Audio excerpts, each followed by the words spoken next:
This is the Kitchen Sink WP podcast, episode 651. I program my own computer. We have a server crash, 404 error, page not found, links aren't working, system is crashing, system is crashing, system is crashing.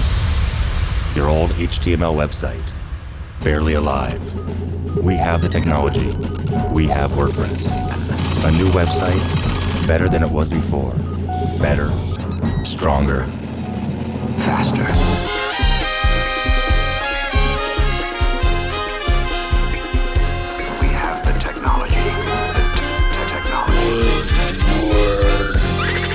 Why, hello everybody, this is Adam Silby, host of the Kitchen Sink WP podcast. Thanks for being here. Let's get started. All right, upcoming events. No WordCamps next weekend, sad, but the day this episode drops is day one of WordCamp US out in Phoenix, Arizona. And I might be there. There's a chance. There's a 90% chance I'm there. It just depends on flights and availability for me getting there. So if you see me, say hi. And if I'm there and you see me and you're a first-time WordCamper or you know a first-time WordCamper, reach out to me because I want to interview first-time WordCampers. It's my thing. It's what I do there. Usually 2 to 3 people, and that becomes an episode, and love doing that, getting people's takes at that. All right. So there you go. Moving on, segment 1 in the news, 3 things to talk about here. First and foremost, WordPress 7.0.4 was released. It's a security update. It got pushed out widely. If you haven't updated it, you really should. Also, WordPress 7.1 release candidate 3 is out. We are still on track for the release of WordPress 7.1, I believe the 19th. Later this week, if I'm not mistaken on that date. Let me double check that here real quick. Yes, it's still scheduled for the 19th. So check that out. I have been testing it. We'll talk about that in a second. And also in the news, the WP.world it now has a mobile app, which is very cool. That's by my good friend Marcus Burnett. So if you're looking to, if you have a mobile device, I'm not sure if it's Android. I think it's only iOS right now, if I'm not mistaken. So check that out as well. Congratulations to getting that out there in the world, Marcus. Cool. All right. So moving on now to segment 2. But before that, a word from this week's sponsor. Running a business means wearing a lot of hats, but invoicing, expense tracking, and getting paid should not take up your entire day. FreshBooks brings invoices, expenses, payments, recurring billing, and more together in one easy-to-use platform.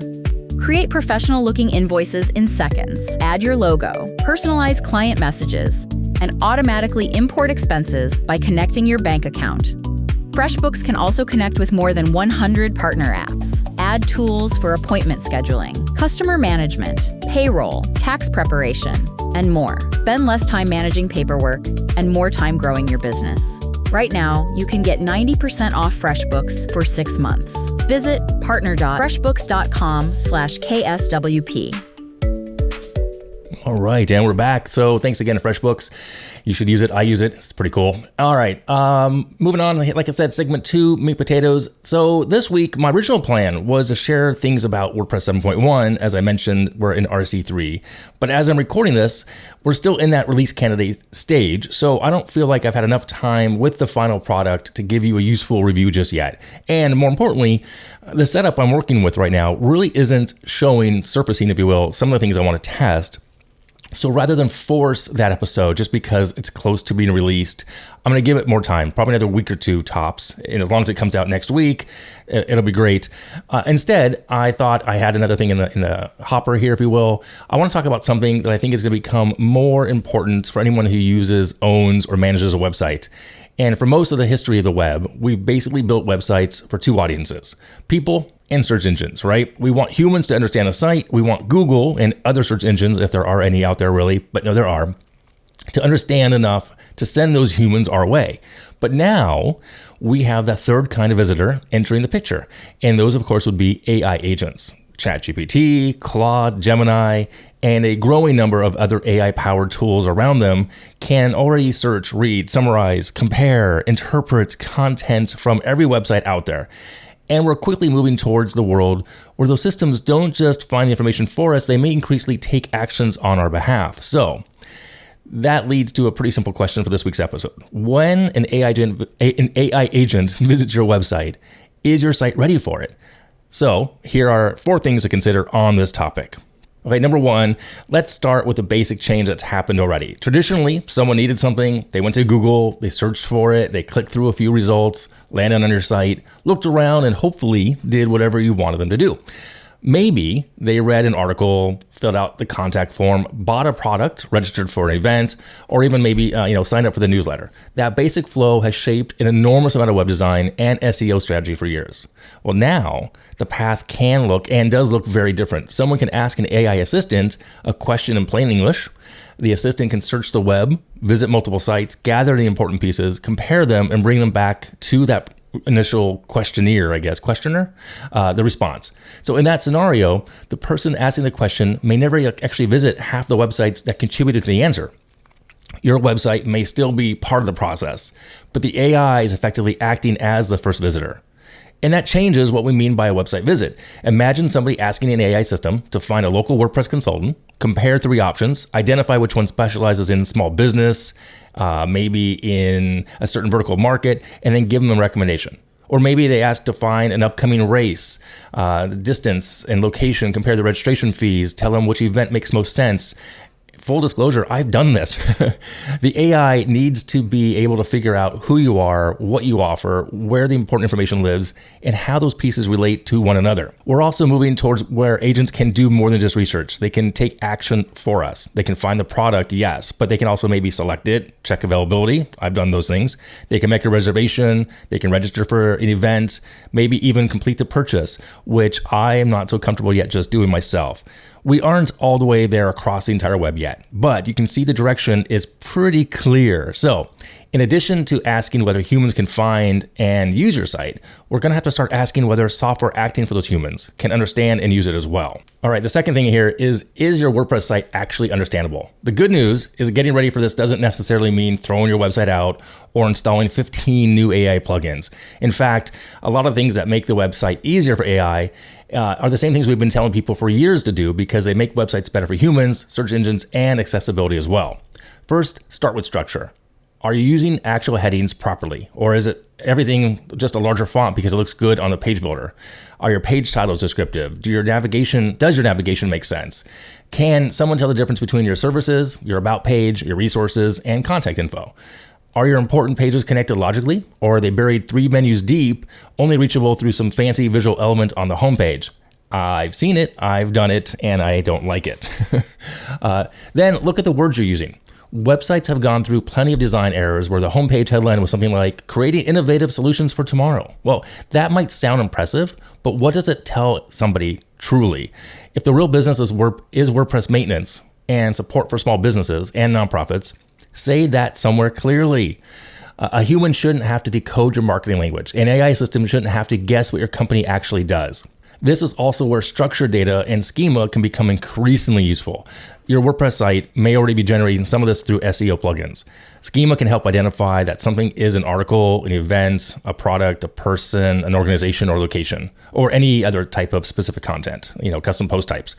That extra content gives machines a better shot at interpreting the page correctly instead of trying to infer everything from the visible text alone. I think the practical takeaway here is that not that we suddenly need to create and redesign every WordPress site just for the robots. It's that clarity becomes even more valuable. Clear content, clean structure, useful metadata, descriptive page titles, logical navigation, and straightforward calls to action were already good practices. AI agents simply give us another reason to stop being vague about what our websites are trying to communicate. It's not that hard here. Okay, number 3, now let's get a little bit more technical, talking about crawlers, robots, and LMS, because there's another side of the conversation. It's one thing to make your site understandable to the AI systems. It's another thing to decide whether you actually want different AI systems crawling and using your content in the first place. Most WordPress site owners are at least vaguely familiar with the robots.txt. It's been around forever. Traditionally, it has been used to give instructions to search engine crawlers about what they should or shouldn't access. Today, there are also crawlers associated with AI companies and AI search products. Different companies have different bots and different purposes for those bots. So this is becoming a little more nuanced than simply saying, I allow Google, therefore I'm done. Okay.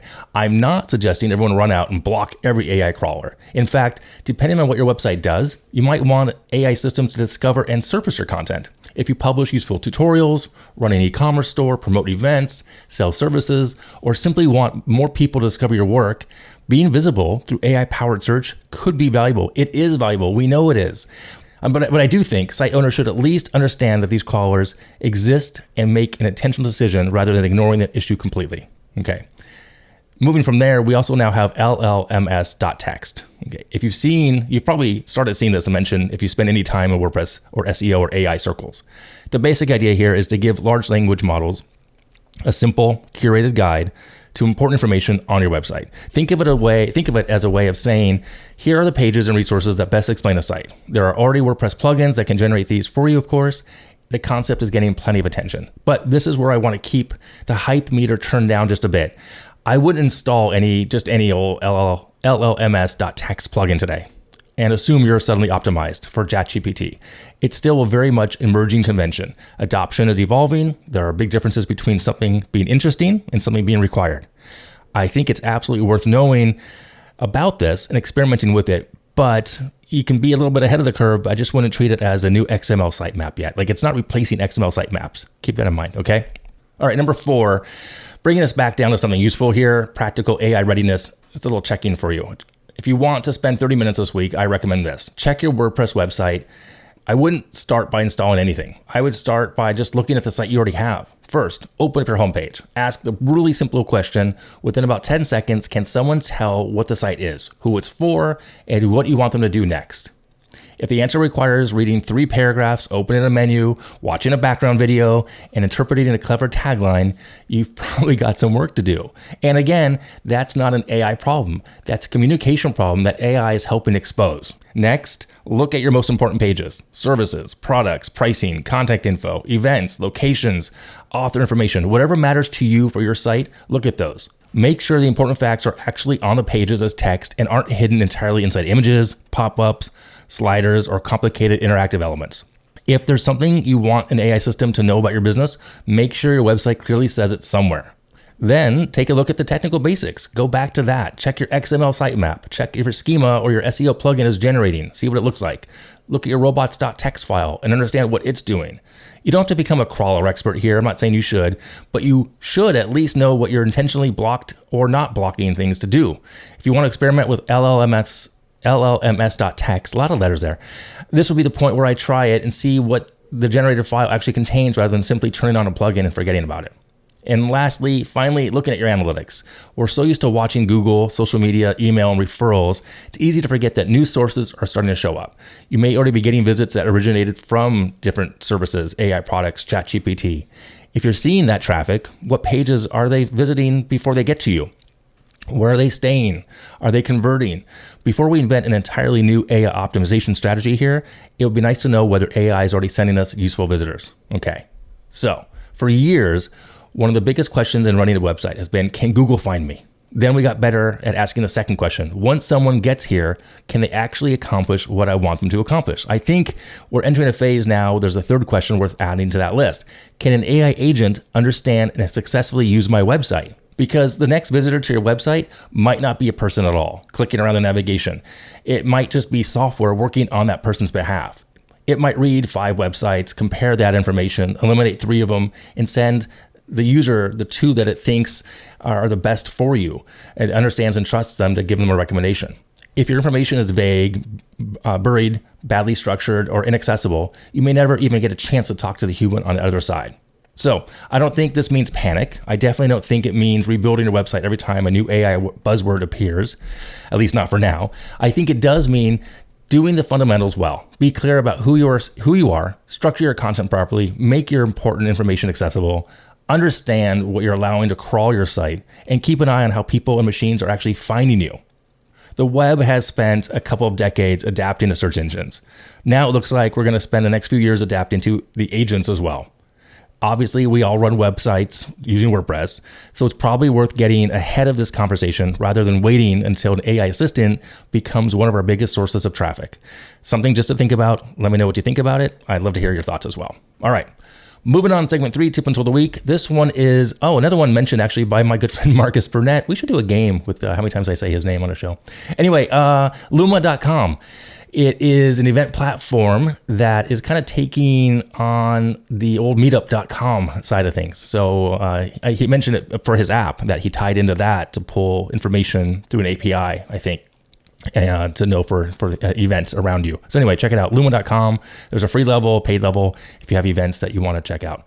All right, that is it this week. I'm going to go ahead and wrap it up. Let me know if you have any questions. Send them in via email, adam@KitchensinkWP.com, or use that speak pipe function of the website. If you want to support the show, you can become a Patreon. That'd be great. You can also buy me a coffee. If you want to sponsor the show, you can do that on the website as well. There's a form to fill out. Get back to you once you do that. Thanks again to FreshBooks. Thanks for listening. See you next week. Now go out and do some awesome things with WordPress. All right? Bye-bye.